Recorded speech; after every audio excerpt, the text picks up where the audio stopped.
Hello everyone, good afternoon. আমি পিয়া, আমার mini একটা ব্লগে সবাইকে ওয়েলকাম। আশা করি আপনারা সবাই ভালো আছেন, সুস্থ আছেন। আমিও মোটামুটি ভালোই আছি। তো আজকের ব্লগটা শুরু করছি এখান থেকেই।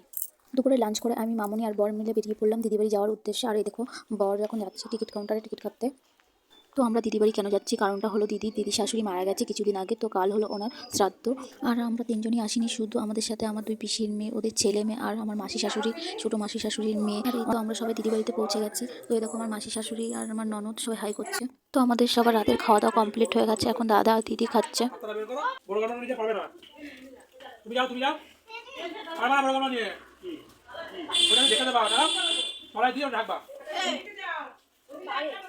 দেবো, আমি খাবো না,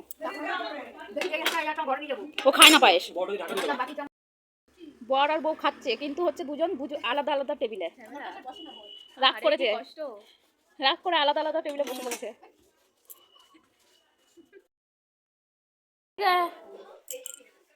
দাঁড়াও দাঁড়াও, মা হাই করো।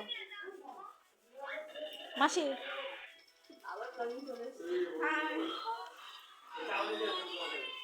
এখন রুমদি